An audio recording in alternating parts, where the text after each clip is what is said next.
Good morning. We continue the review of conclusion of Hemshech Ayin Beis, and we are on page 1420 in volume 3.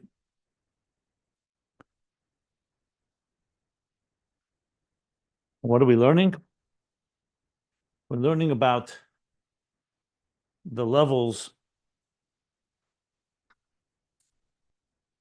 of how the divine energy manifests and expresses itself, which is really the meaning of the word oisius, letters. Os from the word osa, it delivers, it transmits. You could say the transmission, the expression of the divine from the highest levels, where it's still beyond expression, and then as it manifests an expression, which he called shmoy, shame. Because the shame, a name, is already a form of expression. You don't need a name for yourself. A name is for another to be able to relate to you. And we're learning about the levels of names. We'll get to that today more in detail. So in that context, he first spoke about how it is in the human being in our lives. We have all these levels of oisius, beginning from the level of speech, thought, bina, chachma, ratzon, tainug, all the way to etzem hanefesh. And from there we can extrapolate and we can come to understand hadugma zeh, how it is above God's manner of speech, God's thought, God's bina, chachma, keser, all the way to before the tzimtzum, where there's also oisius, like the Zohar says, Goliv Galifa, the engraved letters in Tehillah Allah, what he calls Shir Atzmei B'Kayach, where God envisions Allah B'Ritzene, where it arises in his thought and his will, and envisions and allocates the resources for existence even before the tzimtzum.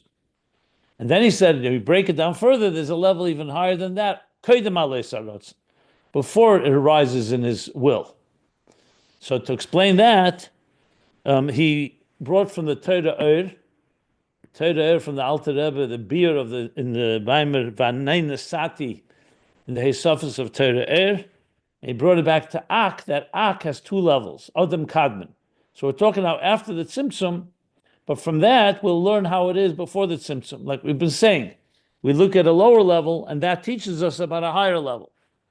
And that's a good way of studying, because that way we can progress first on terms that we can relate to, like for example, like the very concept of an example, and from that becomes a type of bridge, a springboard, if you wish, to understand how it is on higher levels. So he says in Ak there are two levels. That's what we learned yesterday. One is called Atzmus Ak, Kadmus Hamaitzel. The Atzmus Ak is the first essentially created entity that the whole Seder Ishtalshelus is encompassed within Ak. So after the Tzimtzum comes the Kav, that's the creative force, the energy, the divine energy. And the first so-called world, you could say the first dimension is Ak. And Kadmus HaMaitzil, that's Adam, that's Kadmus HaMaitzil, meaning the highest level within Ak, the very core. And Adam Kadmin, Adam HaRishon, which arose in Machshava of Hashem and Ein Sof, that's the Tselem Elokim. That's the first time we have the concept of the image of that the human being would be created in the divine image. That divine image, meaning the image of an Adam Ha'elyon, Adam Harishon, Adam Kadmon, that's the first place that it first manifests. It's not yet a structure, but it's a reality that is post-Tzimtzum. That's called Asmusak, Hashem Zen Nikla Adam Kadmon. Then there's Malchus Avak. Malchus is always the lowest level of any level. So the Atzmus would be the highest level, Malchus Avak. And that, he says, is the Shmoy. The level of Shmoy is Baruch. His Galus is Nikla B'Shem L'Gaba HaNatzolim. Then now there's a form of expression. Atzmusak is the very concept.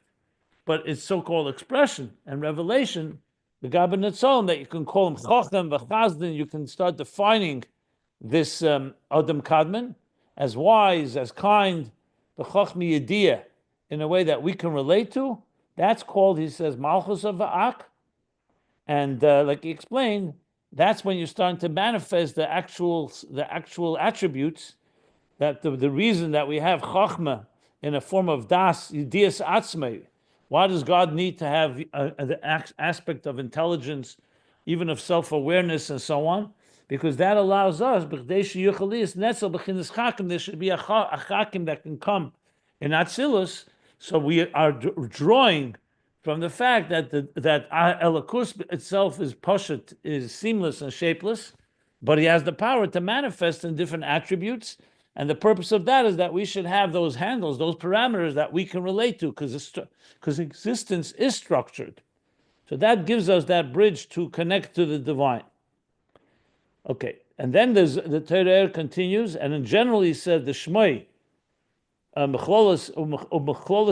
the general concept of power of expression, which is called Shmoi, from that Nisavu, that in turn broke down into 7 levels, 7 names of the 7 kings, 7 midas hagnuzes b'maitzel, the 7 midas that are concealed in the emanator, as he explains there, that the general 10 spheres are called shemus. It's like calling someone by name. So even though the person himself is beyond that particular attribute, beyond being a chacham, but by calling him a chacham, kriya shem chacham, nasa b'chinas chacham behela. So you've at least began to define that he's a chacham at least behela. And then it will come out begoli in the Esser spheres hagluyas, the revealed spheres in Atzilus. And that's the same as pratim b'chinas ak. That's the specific names in the level of ak. Ime yesem b'chinas gnuzas, even though they're still concealed, because they're utterly united and seamlessly connected to the source. In other words, what you sense there is not the name and the specific attribute, but that the divine has that attribute. That's in ak. And that's what's nimshach from malchus da'ak, which is shem echad, and that's amshacha ora and zezog b'chinas shem echad, who b'chinas amshacha ora b'chinas atzmasak, lias inyan zeh, she'edei kriyas Hashem is yeh b'chinas ham, she'yeh b'chinas mokar el agili. So in other words, atzmasak is the level that is beyond these definitions. Then from malchusak we're drawing out, like calling someone by name, and you're drawing out, at least in a concealed state, that archetype, that conceptual attribute. Let me just read that again to make sure I got it right.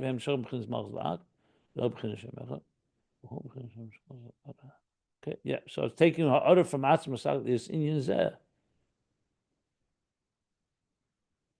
Okay. That's what we learned. You see here stages in Torah. Basically, the stages starts with Atzmusak, which reflects Adam Kadmon. That is the beginning of the concept of the image, what he calls Tselem Elokim, in which the human being will be created. But remember, we're not talking about a human being yet. It stages in Adam, as I explained, through all the worlds in the Shtalshlus. Malchusak is a level of Shmoi, which is drawing out from a totally complete state that has no name at all into something that has general definition, which in turn will break down into specific names. And these are still all behelim, the 7 midas gnuzes, all part of the 10 spheres that are hidden. But once you have them in a hidden state, now you have the concept of chachma. So now from there you can bring that into chachma vatzilus, a revealed state. That's basically what he said. So now we're going to now apply this to before the Tzimtzum. He's going to say what he says in Torah about Ak, not exactly, but similarly we can now apply to before the Tzimtzum. But so we hear again, we have a level that's beyond name, the general name, the breakdown of names, all in the concealed state, and then the revealed is already when it comes into Atzilus. It's really 4 levels if you really want to define it, but it's 3 prior to Atzilus.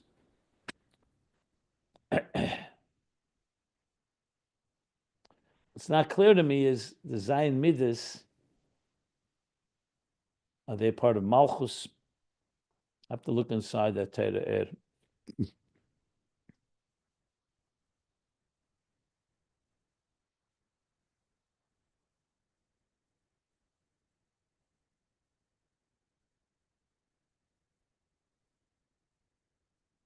Okay, so we continue learning now around 3, 6, 9, or 10 lines from the top of page 1420.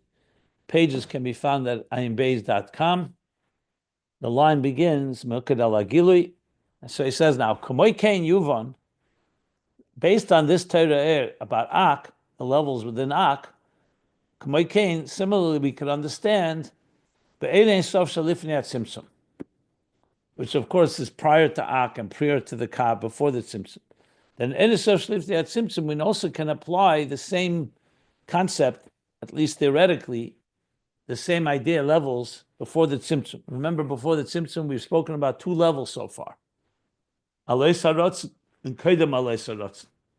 Alos HaRatzon, where it already arises in God's desire and will and thought, the creation, even though there's no creation yet.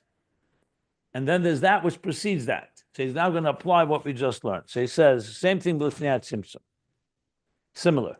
The B'chinas Shemo HaGadol, you may recall Shemo HaGadol was used earlier when he said the letters before the Tzimtzum.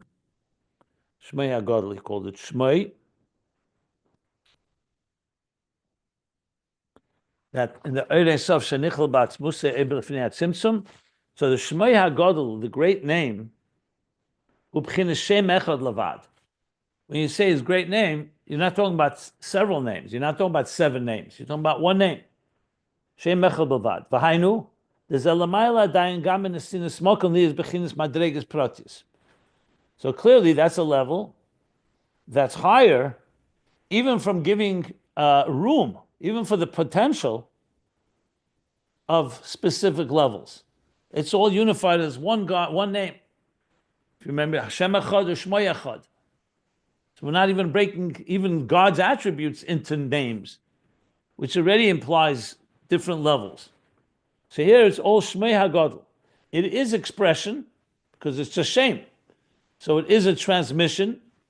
Some revelation is there, but it's still Shem Echad. Like he said before you get to several names, you first have to have the very concept that there's a Shem. That he has a name, which means he could be expressed, he could be defined in some way. Shem Echad Levad. And it's a Lamaila Daim, but it's higher. Gam in the Sinas Mokim. The Sinas Mokim means not just that it's higher from any details, it's even higher from the potential of details. It's not even giving room for the potential of details. It's all one seamless Shem, one name. Rakakol b'b'chinas achdus mamish. There, everything is utter unity. Seamless unity. He used that words before, betachlis ha'achdus, as he said when he spoke about in Ak, tachlis ha'achdus. Now here, of course, it's even deeper than an Ak, because it's before the Tzimtzum. Before the Tzimtzum, you altogether don't even have a world called Ak. So that's achdus mamus. V'zeh shu l'mayla adayim mebchinas alei, v'zeh shu l'mayla adayim mebchinas alei HaRatzon. And this is the level that's higher than Alos HaRatzon, because Alos HaRatzon is already arises in his desire to create, and there you already have 10 hidden spheres. Golav Galifa B'Tiri Law, you have the 10 hidden spheres as they are before the Tzimtzum. So exactly what we said about Ak, the same is before the Tzimtzum. This is a level Kedem Alos HaRatzon. That's what it sounds like he's saying. Let me read that again to make sure.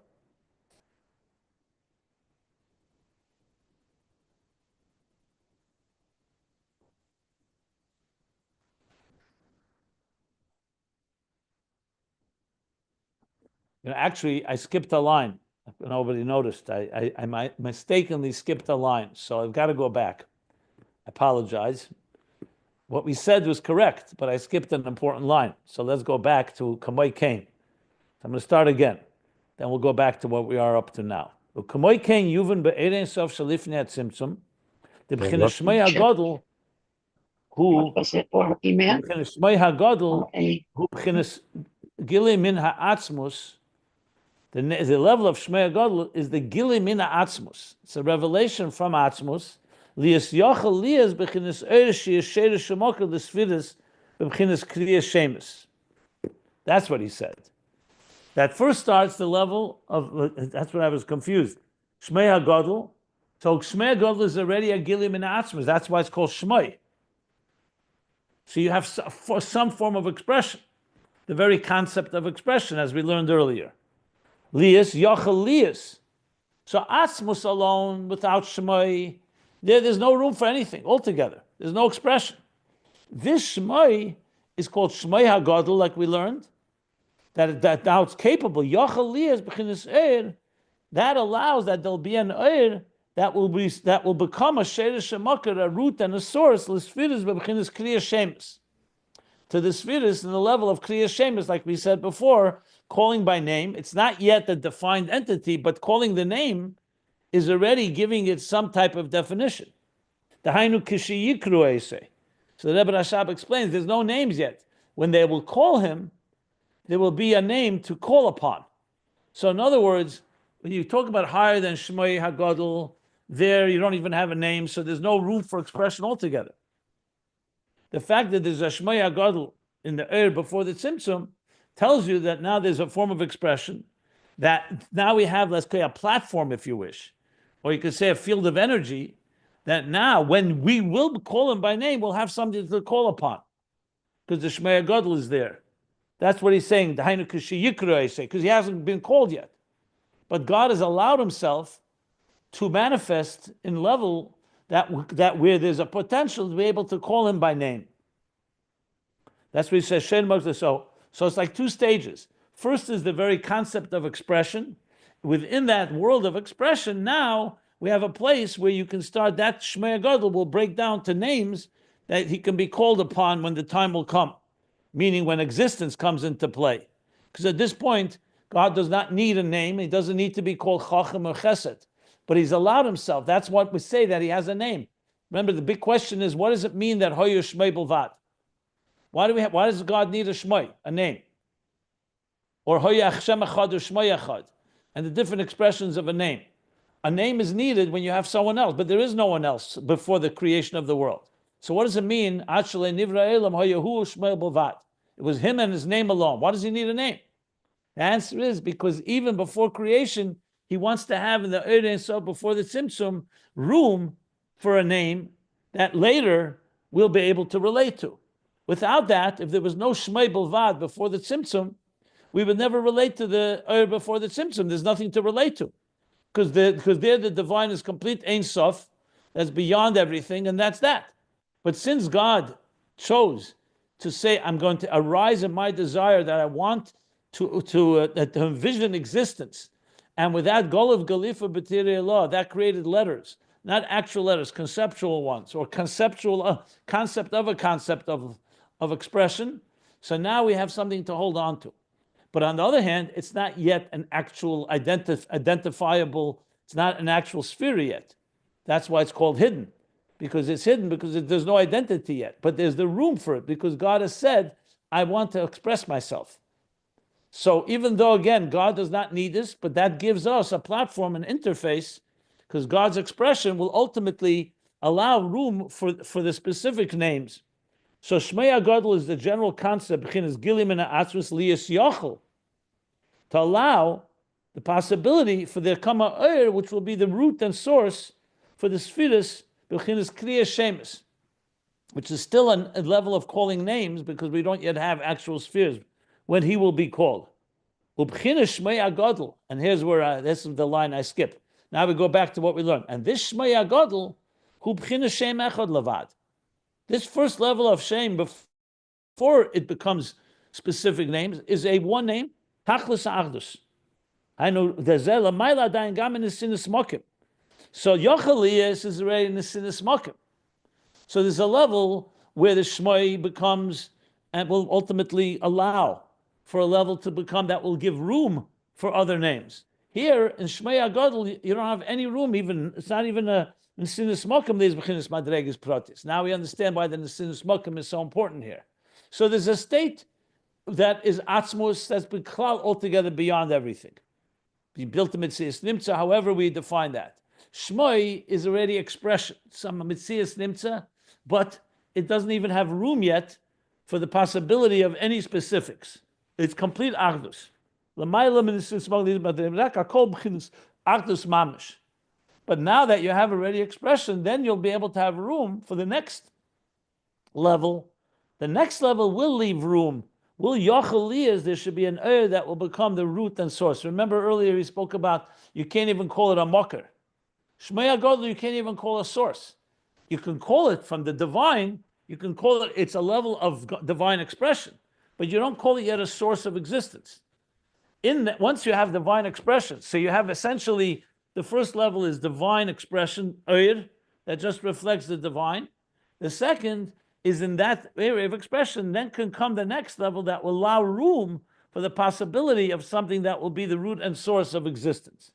And now he's going to tell us which level is which in the context of Alos HaRatzon and Koydem Alos HaRatzon.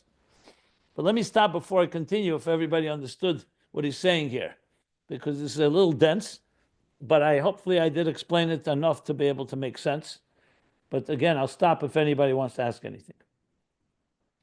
Is it fair to say that Shemo HaGadol is the source of all or that is mamalik kol almin, and that you can't say that? No. Mamala Kalam is Alos HaRatzon. The source for Mamala Kalam would be where already God defined, because Shemo HaGadol is no Mamala Kalam in his definitions. It's an energy that's tailored to existence. Right. Well, and maybe the question you could ask me if Shemo HaGadol is a root for Sevav Kalam. That we'll see. I suggest be patient. Let's see how he spells it out. He's going to. I guess what we're middle of the discussion. Okay. It's not over yet. Well, let me just explain why I asked my question, so you can explain what I'm not understanding correctly. Because you asked if we understand you correctly, and I guess I haven't. Well, because you're processing and bringing Sevav and Mamala that he didn't bring yet. He didn't mention Sevav or Mamala. He's talking now, describing the process from, like I said, Atzmos. Shemo HaGadol is the concept of expression. Shemo HaGadol does not have any relationship yet to existence. Then will come from that, we'll leave room for like he said from Torah that from that one name, we'll ultimately be able to draw from that to other specific names, which will be the next level. That's what he said so far. Go ahead. With the point of this level of Shemo HaGadol is that there can be a revelation. Without it, there cannot. There's no jump theoretically, at least for us to track logically. The concept of expression, that there is the ability for Etzem not to remain beyond expression. The concept of expression, correct? Right. So that's the ultimate root of some imminent energy. I guess revelation. No, it's not. So no, I guess you're right. It's not necessarily. There could be some expression is not Mamala Kalaman. Mamala Kalaman is a defined expression.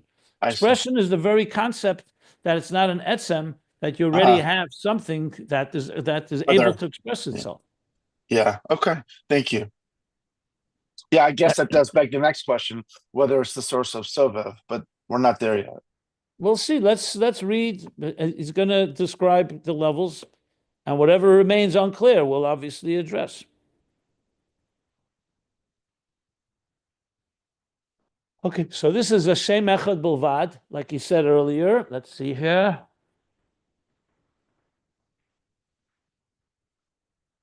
Just comparing what we said earlier. Shem Echad Bilvad. Why did he have to bring Ak into this? Why was that to help us wrap our head around what you just explained? I mean, why did he bring that mushal? It's not a mushal. But why did he go into telling us about Ak? First of all, everything is grounded in sources. So he brings from the Alter Rebbe, which of course is the ultimate authority, he's bringing a whole concept that the Alter Rebbe explains in Torah. So that's number one, just simply to ground it in something that has been established already. Secondly, like I said, that's like saying, why do we need a mushal? Every idea can be better understood when you understand it on lower levels. And from the lower levels, we then move upward. So this is common throughout Chassidus. Like why did he bring an example of the human being, speech and thought and so on? Why didn't he just talk about it on a godly level? Because when we can relate to it. So Ak obviously is still quite a high level, but at least in Ishtalshus, or after the Tzimtzum at least, we have something that is, and the Rebbe Rashab a little more tangible, very thorough. So for all those reasons, yeah. Okay, thank you. Okay, this is one shame, Achdus Mamish.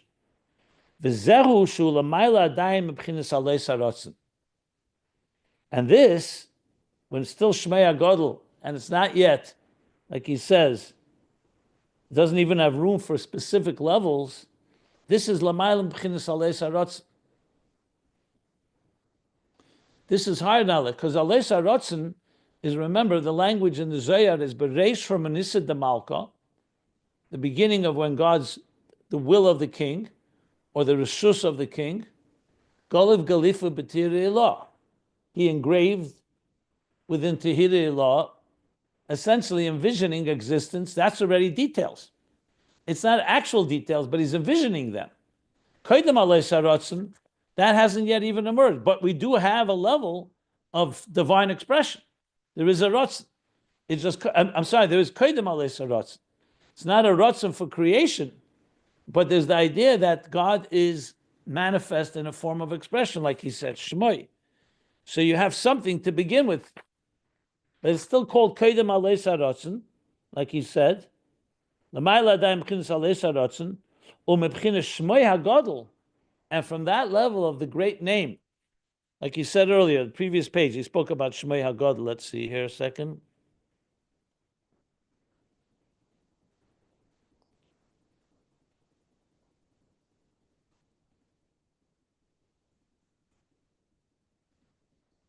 Okay. And from that level, I'm not clear with the Shemo HaGadol. Before it seemed like Shemo HaGadol was Alois HaRatzon. Okay, we'll soon figure that out. So he says, from that level now, he continues. Umebchinas Shemo HaGadol, and from this level of the great name, Nimshachu Shemes va'ores liyasmoka l'sfiris. From that one name, one seamless name, will be drawn and will extend and will transmit names Lashon Rabim, a number of names, and reflections to become the makir, the source, not the Sefiros yet, it's actual, but the source of the Sefiros. Ki hu yizbarach kol yachol. Because the Eibishter is kol yachol, says kol yachol has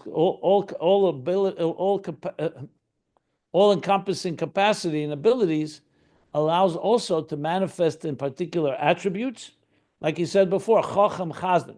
So the etzem doesn't need a name altogether. Then he chooses to have a name, so there's some form of expression. Within that name, it's still one seamless name, but from that name now, we can draw out, we'll ultimately be able to draw out specific names, like chacham and chazdan. So you begin to have, as you call these names, you're beginning to have the concept of these archetypal attributes. So essentially, like I said, I'll just reiterate what I said yesterday in the class. So when you talk about a person's attributes, let's say you're a wise person, you're a kind person. We all know that etzem and nefesh is beyond the words wise and kind, and yet it's coming from there. Now, technically, hypothetically, the etzem and nefesh could have just been an etzem that doesn't have attributes altogether. It's just a seamless, abstract form of energy. But that's not the way it was made. Etzem is Malaya Asius. It has letters, but it's not actual tangible letters. It has the power to express itself. Again, hypothetically, you could have had Etzem and God did not give it the power to express itself. It would remain a self-contained entity that never communicates, that never expresses, not just communicates, doesn't even express itself to itself. Expression doesn't exist. The concept of expression is not there. Like I say, I keep elaborating on this because remember, for us, it's hard to wrap our head because by us, everything is expression. We can't relate to something that doesn't express itself. When I say expression, by the way, I don't mean speech. I mean just the mere fact that it manifests. The mere fact that we're talking to each other. The mere fact that we can think, that we're conscious of things. Awareness. So for us, that's so vital and so inherent in our very existence. So to understand an etzem that's beyond expression takes a little work to think about that. So that's why you have to constantly push yourself and say, okay, you know what? Here's a level, atzmus. Etzem does not need expression, but he wants expression because he wants a dir b'tachtonim. He wants to create a world and people with diversity and specifics and so on. So how do you move from a world of no expression at all, not only to expression, but to specifics, which is even more than, it's not just general expression, it's also specific manifestations. So the answer is, these are the stages to make sense. First, the Shemo HaGadol. That's just the very concept of expression. The Shemo HaGadol, now we have a place where that Shemo HaGadol, now we can start saying within that expression, there are aspects of it. One form of expression is the concept of Chachma. Another is Chesed. So we don't necessarily have yet Chachma Chesed, but we have the capacity to be a Chachma and to be a Chesed. And that's already a next level.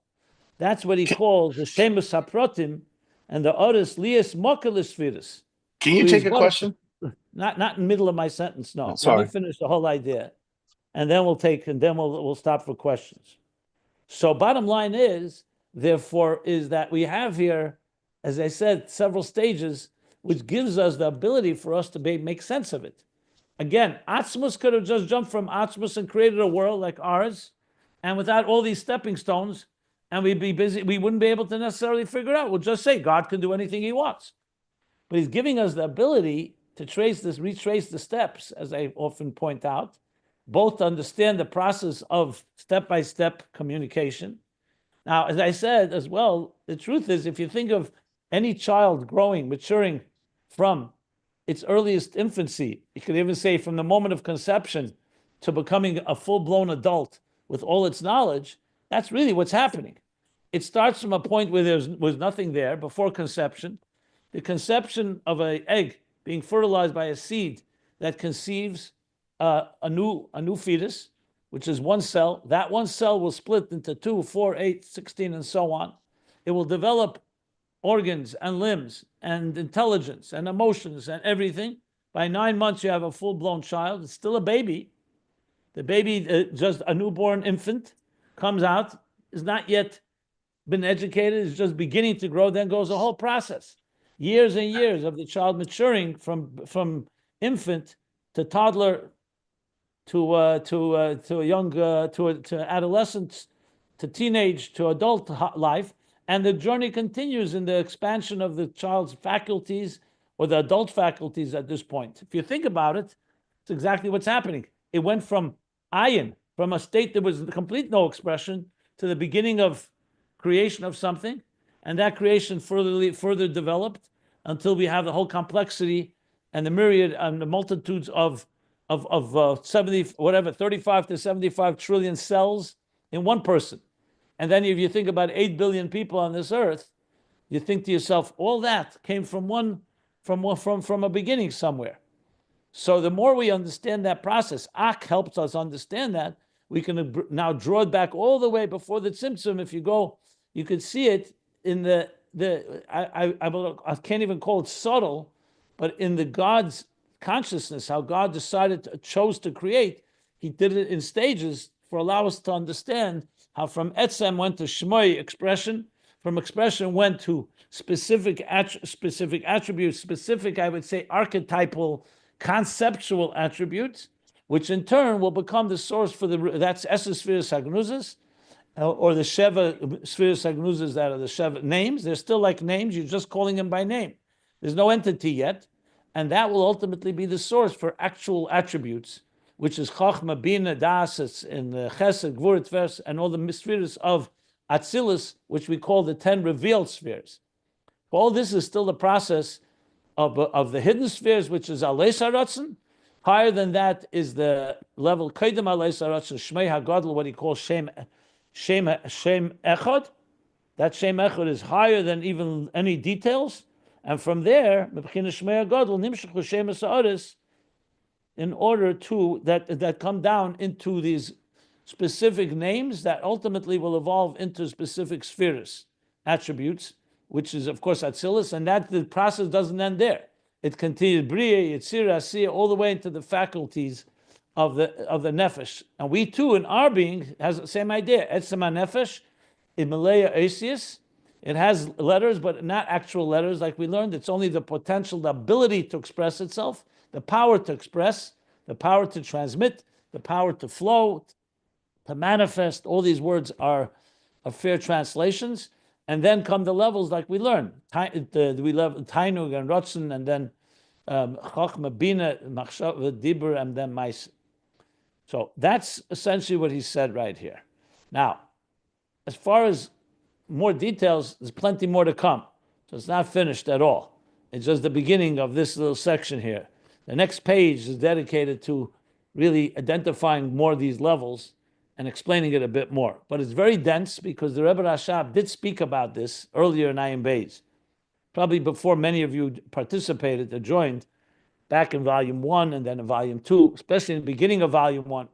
So a lot of these levels have been discussed earlier in different language, but similar ideas. So this is pretty brief, relatively speaking. But that's why I'm unpacking it and trying to elaborate more.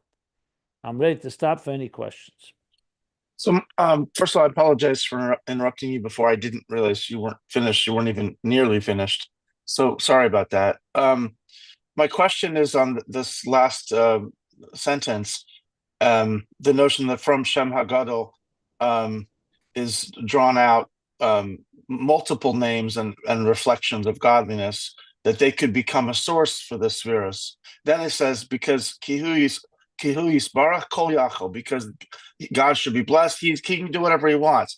But the whole point of not the whole point, but one of the key points of this unfolding, if you will, from etzem to expression, from is dafka, so we can trace it, so that we don't have to say he's kol yachol. He goes from atzmus to alamos, like in one step. So since now it clearly is so subtle and such a subtle, gentle, stage by stage unfolding of expression into something real, then why must the Rebbe say ki hu kol yachol? Because he just gave us a very logical proof.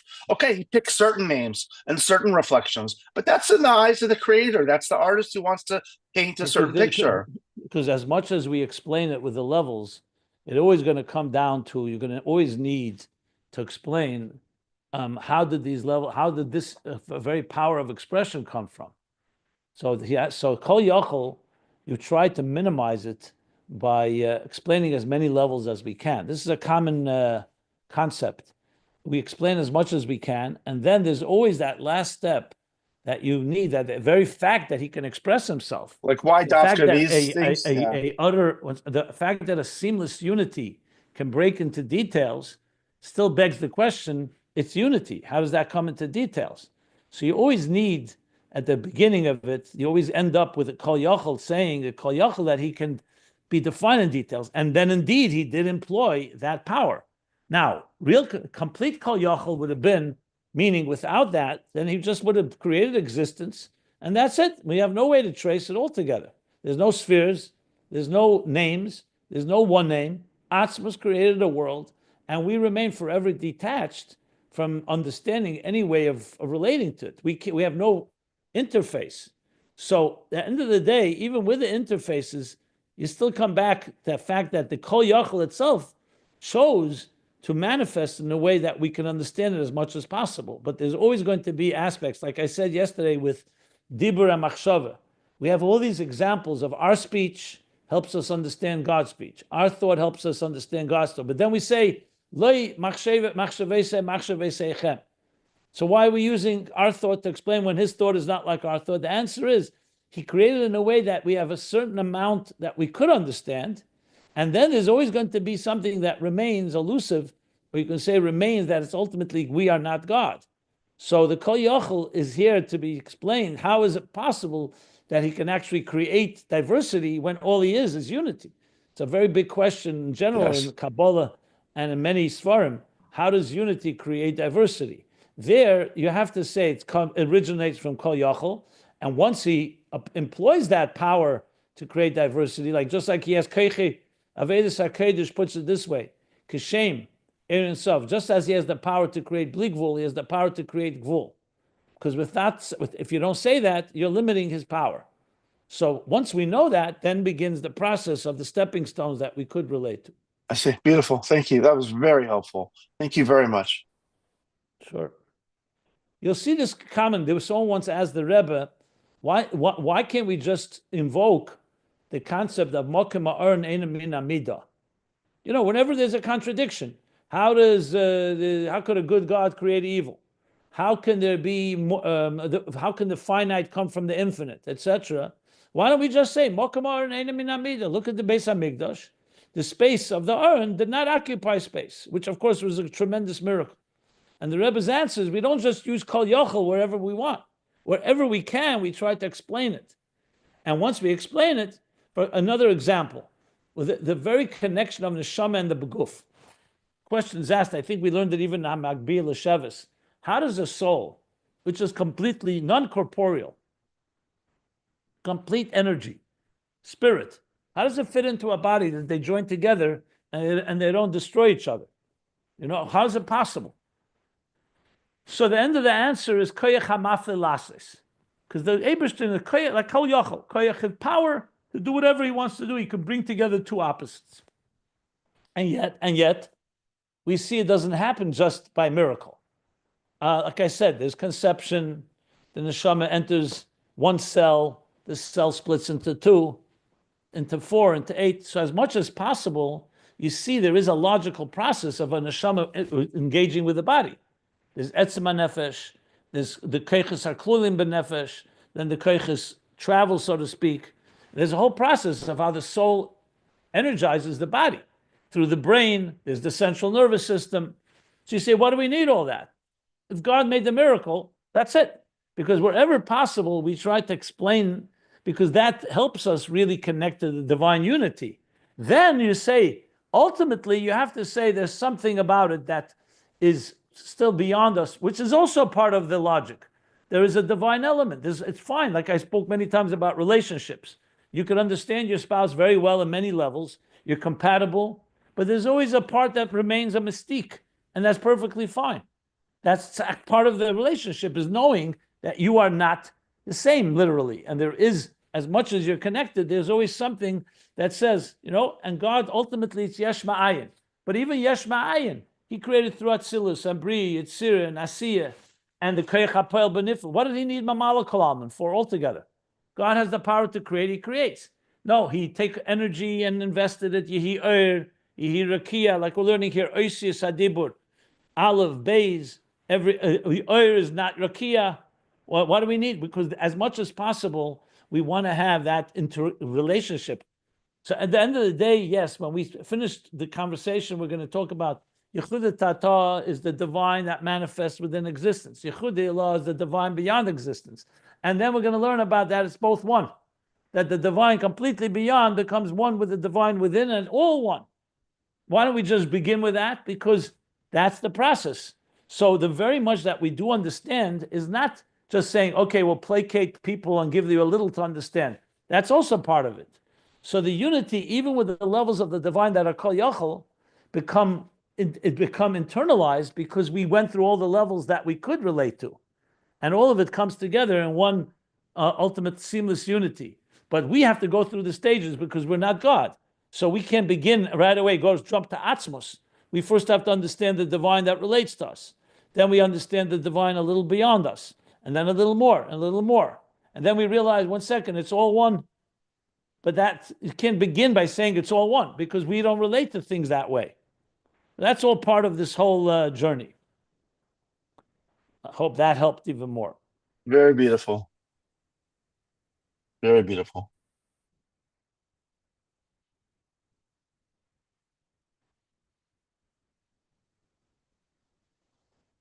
It's like you say, when you say a 5-year-old child says, I don't know, and a 90-year-old sage says, I don't know, it's not the same I don't know, right? The 5-year-old is saying it prior to any knowledge. So I don't know, we haven't learned yet. The 90-year-old is saying, I've learned it all, and I still come to a point where I don't know. It's not the same ignorance.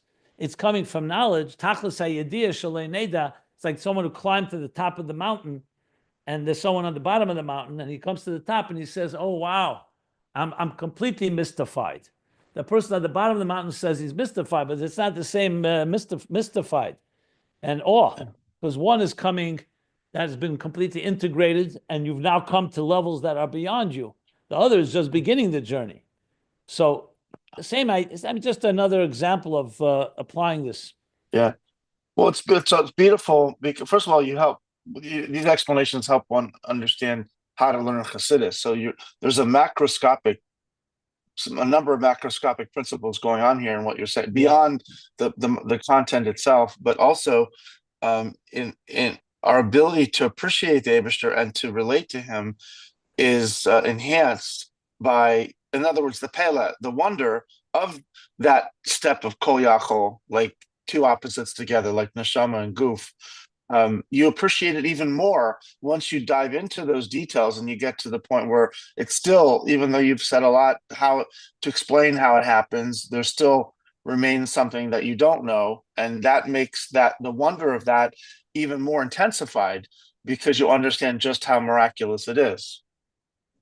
Yeah, there's one more point which we're going to understand now in the next line, because the kol yachol that I stopped by is like almost the middle of a sentence. So it's very vital to read the next line. So let me just preface, well, first of all, let me stop. Anybody else wants to ask anything?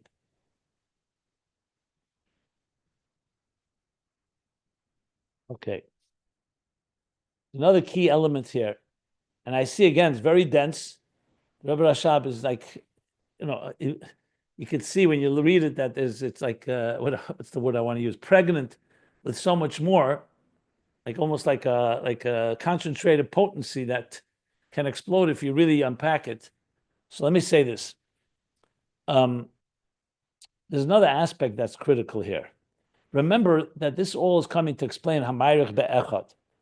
We'll see. He's going to bring it back to that. It's all the extension, the extended contemplation on the word echad. Well, not the word, the concept echad, and the word echad. Achdus. The thing is, we live in a world of fragmentation, diversity, even if it's not fragmented entirely, but diversity, details, even if it's good details. Here we're talking about achdus. So you ultimately talk about interface. It's an interface of how do we join and integrate utter seamless unity, because Hashem echad. Hashem echad, despite the fact that he has the power to create details, and he did, and those details allow us to connect to him. But ultimately, when push comes to shove and someone says at the end of the process, does Achdus and Ischalkus meet? Do they meet? Because you could say, fine, God has the power to create diversity. Within the diversity lies the Chachma of Hashem, the Chesed of Hashem, and so on, but it's still Chachma and Chesed. Once you go beyond that silus and all the way back to before the Tzimtzum, you retrace the steps to the source, are you going to have diversity or are you going to have unity? So initially, we'd say, initially it looks like diversity, but the truth is, Hashem's Chachma and Hashem's Chesed in him are all one. And we'll come to realize that. But what happens with the diversity? What happens with the individuality? Are we all going to become clones? Are we all going to become like one what do we call it? One amoeba?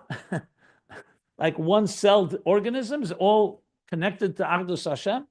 And we know the answer is not so. Because so by saying that Eibishter created diversity, that's part of his Kol Yachol, it means it's also part of his Achdus. The Achdus itself is not ultimately a contradiction to diversity. When you say one is a contradiction to many. But as we're going to learn, there's a level of Achdus that's more than just one and not two. It's so united that diversity is not a contradiction to the Achdus. So there's a level, well, yeah, it's either there's one God and not many gods, God forbid. But there's something more than just one God. It's a oneness, a one reality. And in that context, diversity is part of that one reality, just as oneness is. Now, another point, as we're going to discuss in a moment, is that in each detail lies all the oneness as well.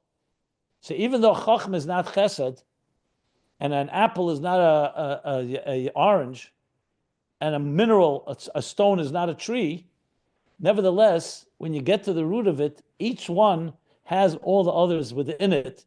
Not in a defined way, obviously. There's no apple inside an orange.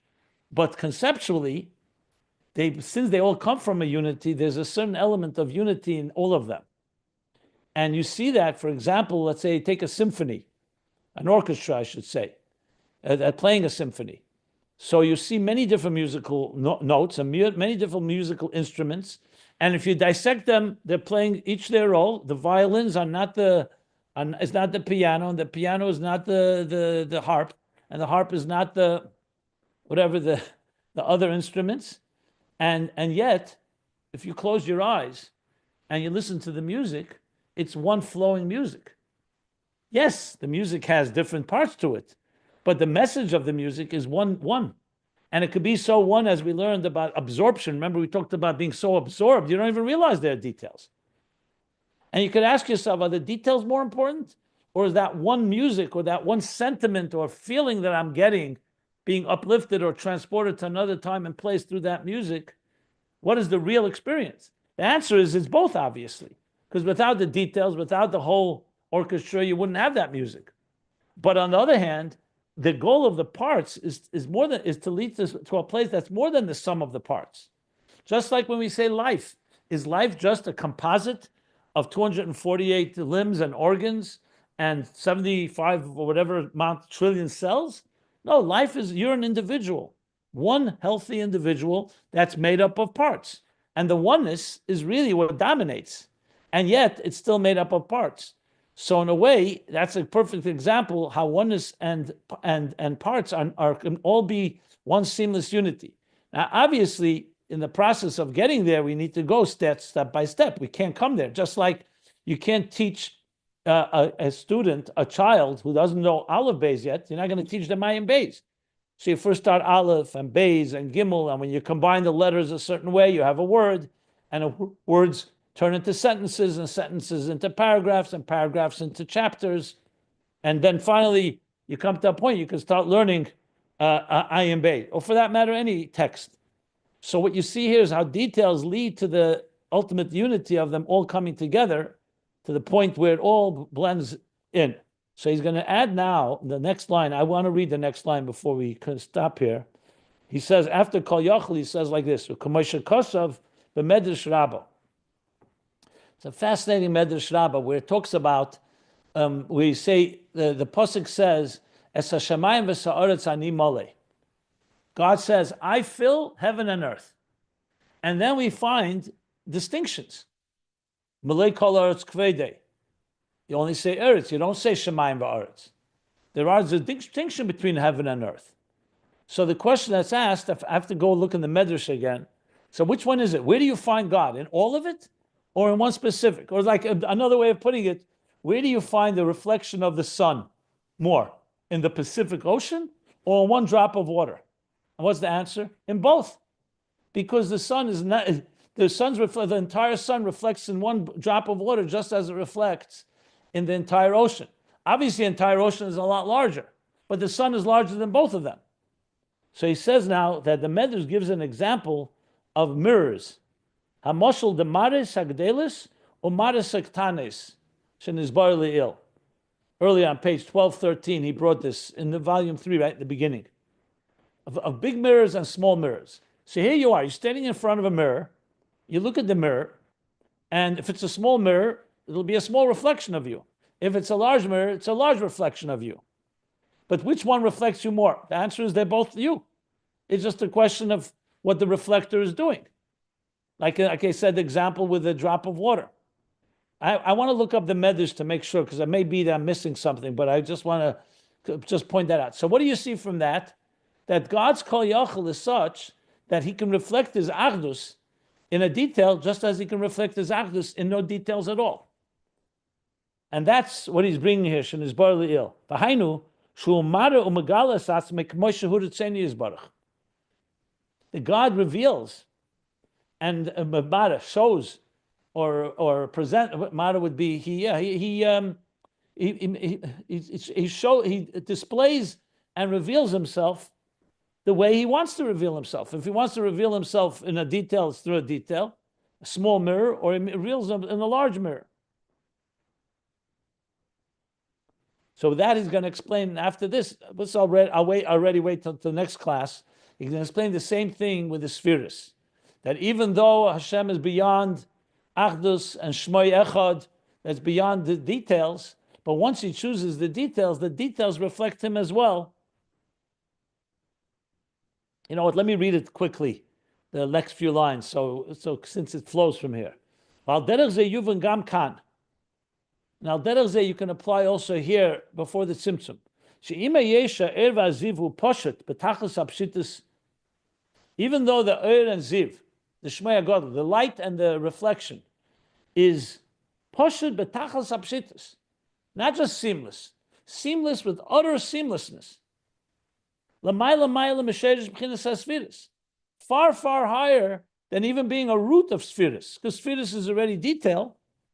Im kol zeh, nevertheless, k'sha'ola b'ritzeni is baruch, when it arose in God's will, l'haitzil ha'elamis, to emanate the world. Mamshich omer ha'rosh is baruch be'inyan shu sherish shemoka l'b'chinas ha-sfiris. So this very reflection, even though initially on its own it's completely beyond any details, it itself manifests as a root and source to the spheres, meaning the specific names that are drawn from the Shemo HaGadol. They're initially, as I say, says completely different realities. But since God wants it, and since He's Kol Yachol, so in the details manifests the entire picture. Essentially what he's saying here. And yet they're only Shemus Levad. That I'll leave already for the next class. I'm going to talk about why they're called names. But the point being here is that, because here's the key question. If it's utter unity, and then suddenly it goes to Ola B'Ritzene, and now you have details, so back to the initial question, where do the details meet the unity? That's why he's adding this whole piece, to say, because of the Kol Yachol, he can invest in the detail as much as he invests in the whole picture or beyond the structure. Now that's how I understand what he's saying here. You may be able to explain it in other ways, but I think that is the essence of what we said here. I'd like to see, I'm curious to know how I explained it the first time we learned this. I'm assuming the same way because I'm the same person, but it'd be interesting how I did it there. But okay, we'll get to that. I remember that. I don't remember many classes from 2 years ago, but I remember going through this, and I think you explained it the same way, because it's very, very mind blowing that the Eibishter, when he expresses his unity, it's like in the one cell from conception of a human being is all the Hiskakus is contained within it, and that's the nature. It's just a very beautiful form of revelation. I think you said it the same way. Could you post that, Isaac? Would you post that? Yeah, I'll find. I'm gonna find it. First, I'm gonna listen to it, but yeah, I'm gonna find it. Yeah. Also, Listen, I mean, I wouldn't be surprised that it's like almost a carbon copy, because as I said, I'm sure I've grown since then, but I don't know. Torah, emes is emes. I mean, you explained it. Yeah, but you listen. You come to appreciate and understand these things in many nuances. Different ways. I think what the beauty of this is, because when the philosophers talk about unity and diversity, this is where they get stuck, because they can't get over the paradox of this, because diversity is not unity. But when you understand that divine unity is not one versus many, that it's a reality that's completely beyond oneness even, so why not? Why can't that unity express itself in, like I said, in a raindrop or a drop of water, just as it does in bleak wool, in infinity? I seem to remember, and I was just going to comment that this, we discussed that this is quantum. It is and both. I'm pretty sure that this was maybe how. Well, the truth is quantum is lower than this, to be honest. Quantum is an example, but remember, it's quantum joining the macroscopic world, because you don't have quantum when it comes to a table and a chair. You have quantum only in the microscopic level. That's one of the dilemmas that they have not yet been able to figure out, how quantum physics connects to macroscopic physics, like Newtonian, where things are very deterministic. It's not indeterminate. Indeterminism is only on a microscopic level, like a particle or a wave of light. But when it comes to, once it's been defined, the sun is not the moon, and the earth is not Mars, and the plant is not a stone, and there's a predictability. This goes even further, that even in determinism, you can find the unity that you find in indeterminism and beyond, which means it's beyond indeterminism and determinism, if you follow my drift. Yes. Thank you, Rabbi. Since Shavuot, I have this very difficult dilemma about how we can match both of the expression Ve'ahavcha Yorecha Kamocha and another one that you have to love truth of Torah more than anything else. Those two instructions sounds very contradicting because if you want to love every Jew, you have to follow their lifestyle, everything what is with them. But on the other hand, if you like truth, then no compromise. And what you just explained is a root of Hasidim apply, how we can develop these two ideas and make peace between them and between and apply it in our life. Okay, that's good. Yeah, it's like picking people apart. You know, people have, oh, they're a little too greedy, or they're a little too aggressive, or they're a little too loud, or they're a little too this. That's the parts of people. But if you just see them as a whole person, regardless, especially it especially works with a spouse, because your spouse could annoy you this way or that way or all the way. But if you remember to look at him as a whole person or her, then that's looking at the unity of the person rather than the parts, right? And the idea that every detail has the same quality from God, power from God as the whole. This idea mesmerized me most, as I can say. Yeah, it's well said. It's good. I appreciate that.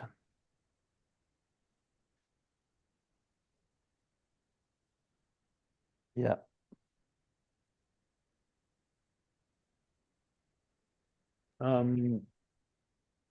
Okay, good. Very good. Before you turn off the recording, can I do a real quick spiel about the Hanukkah fundraising campaign? Go for it. Yeah. Yeah. So some of you may have noticed, if you're in the WhatsApp, the Ayin Beis WhatsApp group, that that I posted a note about a fundraiser for Rabbi Jacobson's organization, the Meaningful Life Center. You know, because of the war in Israel, they haven't conducted their typical annual fundraising campaign, because a lot of tzedakah is going to war efforts for Israel. But nevertheless, the cost of the MLC of Rabbi Jacobson's organization continue to pay for staff and digital, and to leverage existing digital content and expanding it, putting it into other forms and whatnot, paying for operations. So there is a fundraiser for Hanukkah where our Ayin Beis group is trying to sponsor at least one candle for the 8 nights. Each candle is $1,800. So it's not a big ask right now. If you could just go to the link I put in the WhatsApp group, which is I'm trying to, I don't know, it's always Murphy's Law. It's not working, but it's I think it's meaningfullifecenter.com/sponsorships, and click on 8 Nights of Hanukkah. It's in the WhatsApp group. I'll post it again. You just click it, put in whatever amount works for you. It's anonymous, so nobody knows how much you gave, but I'll be able to see the total. So please consider giving something to help the Meaningful Life Center pay for its expenses. To get value out of this class, which obviously every day we get tons of value. Multiply that across the whole year. Please try to consider making a tzedakah for Hanukkah, so Ayin Beis can be part of this fundraising camp. The Ayin Beis group can be part of the fundraising campaign. Thank you. Thank you, Yitzchak. Thank you, everyone. Yeah, good. Yeah, I'm going to start recording those messages very shortly, probably this week. So we'll stop here around halfway down the page. Page 1420. We'll stop the recording.